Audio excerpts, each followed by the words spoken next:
Guerra do Golfo foi um conflito armado que começou em agosto de 1990 após as tropas iraquianas terem invadido o Kuwait. Agora eu quero convidar você para fazer uma viagem através do tempo na história da Guerra do Golfo Pérsico.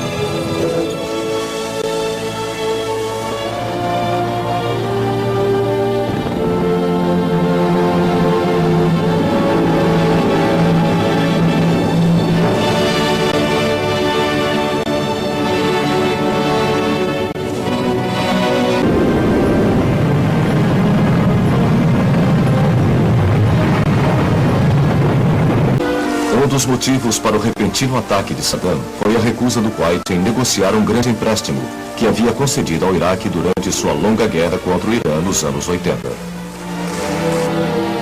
Este ressentia-se também do fato de que a alta produção de petróleo do Kuwait estava mantendo os preços baixos demais, e o Kuwait perfurava em um campo de petróleo objeto de disputa na fronteira.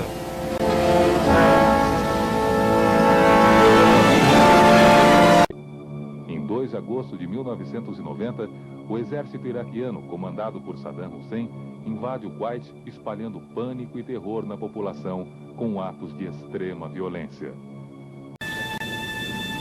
O Conselho de Segurança das Nações Unidas reuniu-se. Condenou a invasão e exigiu a retirada imediata do Iraque. Indicativo da nova era pós-Guerra Fria, estava o secretário americano de Estado James Baker visitando Moscou na época, e junto com o ministro do Exterior russo Eduard Shevardnadze, proclamaram um ataque conjunto contra o comportamento do Iraque. Este era um fato que seria altamente improvável alguns anos antes. A primeiro-ministro da Inglaterra, Margaret Thatcher, também visitava o presidente americano George Bush em Aspen, Colorado. Concordaram que as Nações Unidas deveriam estar preparadas para usar a força militar contra o Iraque, já que os satélites espiões indicavam que as forças do Iraque concentravam-se em massa na fronteira do Kuwait com a Arábia Saudita. Embora demonstrem uma opulência ao estilo ocidental, os sauditas são bastante religiosos e hesitaram em permitir que forças não muçulmanas entrassem em seu país. A ameaça representada pelo Iraque mudou esta atitude. No dia 8 de agosto, as primeiras forças terrestres americanas, membros da 82ª Divisão de Paraquedistas, aterrissaram na Arábia Saudita.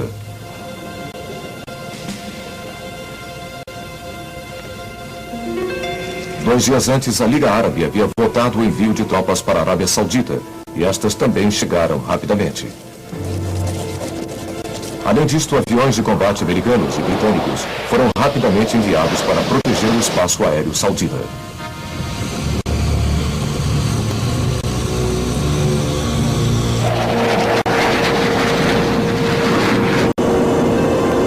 Os britânicos já possuíam navios de guerra no Golfo, a patrulha Armila, que havia sido preparada para proteger os navios mercantes durante a guerra Irã-Iraque.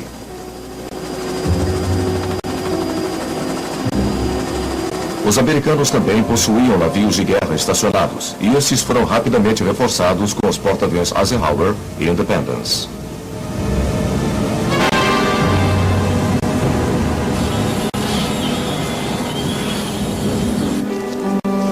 O general americano Norman Schwarzkopf foi, com o aval das Nações Unidas, nomeado comandante-geral da coalizão.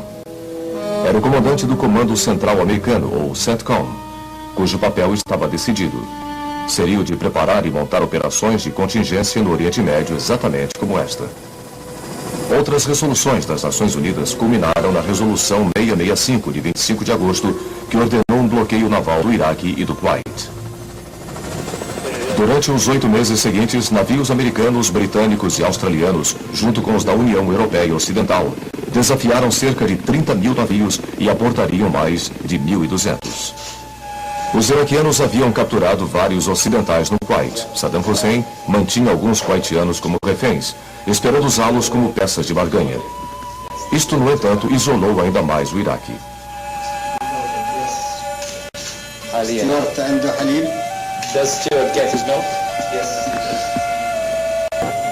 Saddam também declarou um jihad, ou guerra santa, para remover as forças estrangeiras da Arábia Saudita. Porém, nenhuma nação árabe convenceu-se disto. Apenas Yasser Arafat, o líder da Organização para a Libertação da Palestina, deu total apoio a Saddam, visitando Bagdá em várias ocasiões.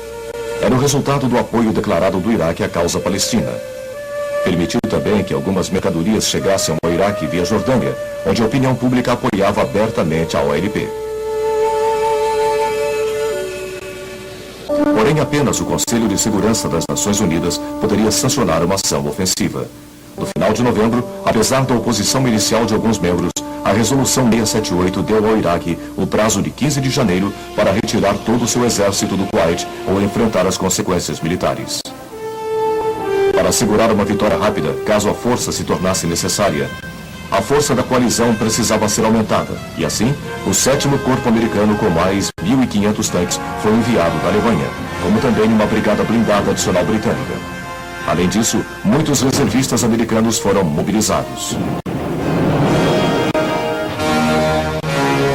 O secretário-geral das Nações Unidas, Javier Pérez de Cuellar, o secretário de Estado americano Baker e o ministro das Relações Exteriores russo Shevardnadze continuaram a busca por uma solução pacífica, mas em vão.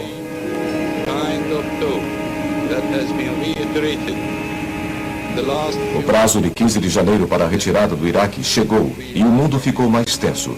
Não demoraria muito tempo agora. Bem cedo, no dia 17 de janeiro de 1991, caças-bombardeiros Stealth 7-117A decolaram para o Iraque. A guerra explode no Golfo Pérsico.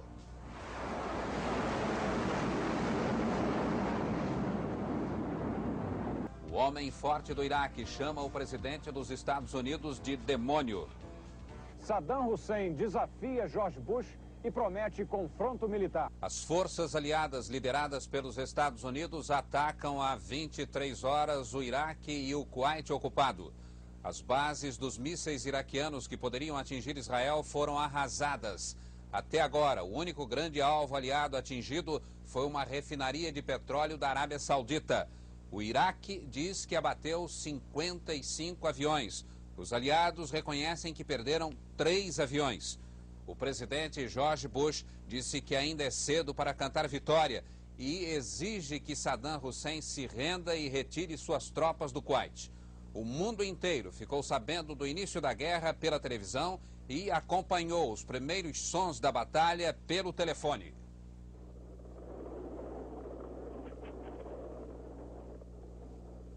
Desta base na Arábia Saudita, uma das maiores do mundo, decolou a esquadrilha do primeiro ataque.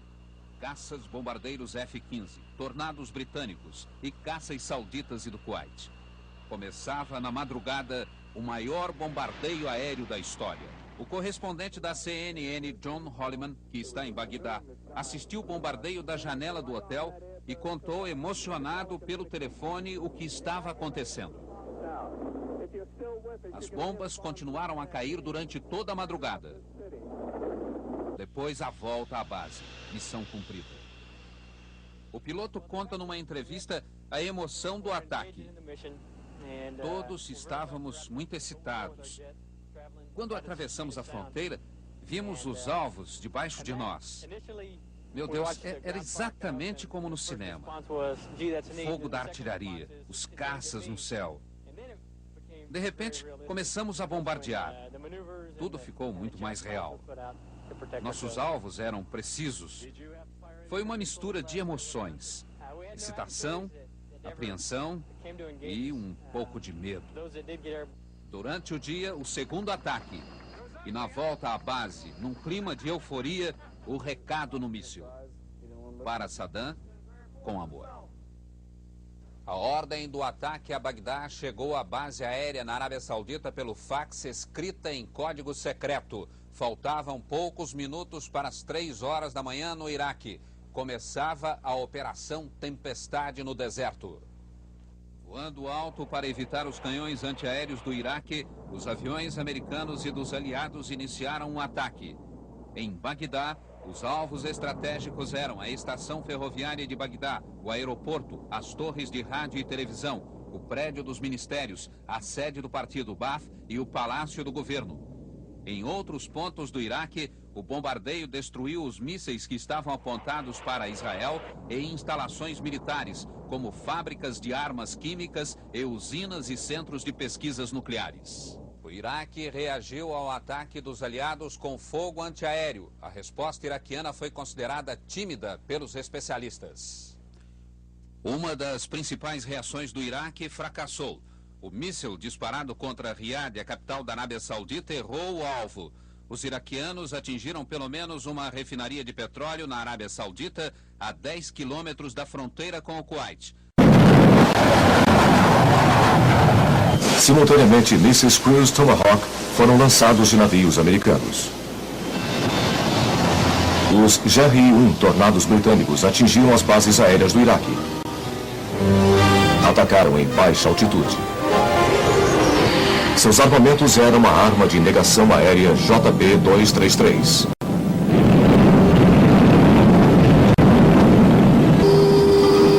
Instalações de guerra química e nuclear e seus meios de transporte foram bombardeados.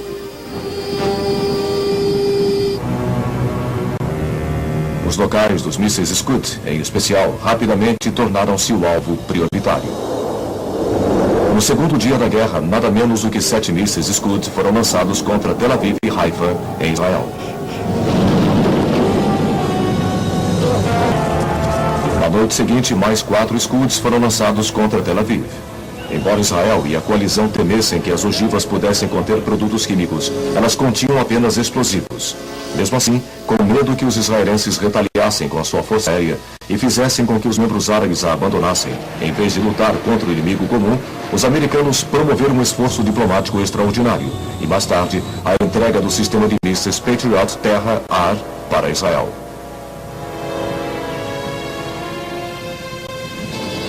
Os Patriot haviam obtido seu primeiro sucesso contra os Scuds, quando 2 foram lançados contra a Arábia Saudita no dia 19 de janeiro. Os Patriots interceptaram os 2.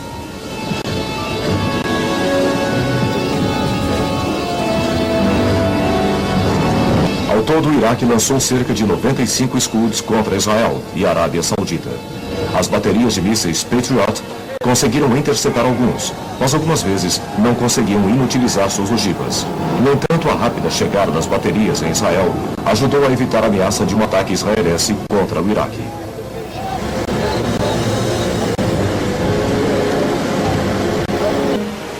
Outra arma usada pelos iraquianos era a ecológica. No dia 23 de janeiro, abriram as válvulas das bombas de petróleo dos tanques de armazenamento no Kuwait. A parte norte do Golfo logo estava coberta por uma extensa camada de óleo. O plano final exigia ataques ao longo da fronteira saudita iraquiana pelos fuzileiros americanos e forças árabes. Essas forças liberariam a cidade do Kuwait. No extremo esquerdo estaria o 18º Corpo de Paraquedistas americanos, inclusive os franceses, que dirigiram-se rapidamente para o norte para dominar as rotas de fuga dos iraquianos fugindo do Kuwait.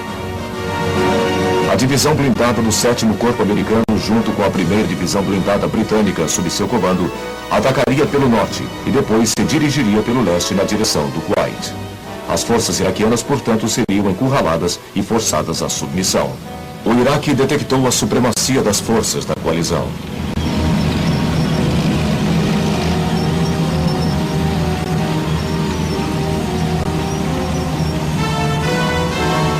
Houve, no entanto, vários duelos de artilharia ao longo da fronteira do Kuwait.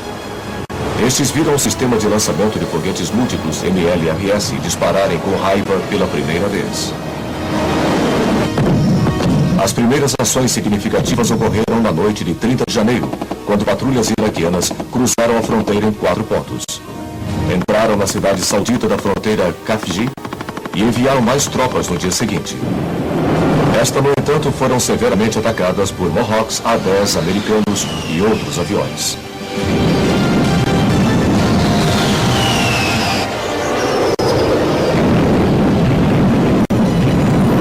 A Guarda Nacional do Exército Saudita montou então seu contra-ataque,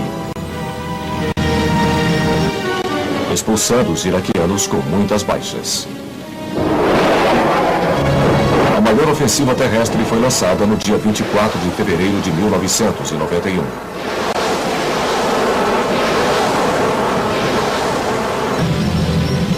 As forças árabes e os fuzileiros americanos foram os primeiros a atacar. Destruíram com eficiência as defesas da fronteira do Kuwait em vários pontos.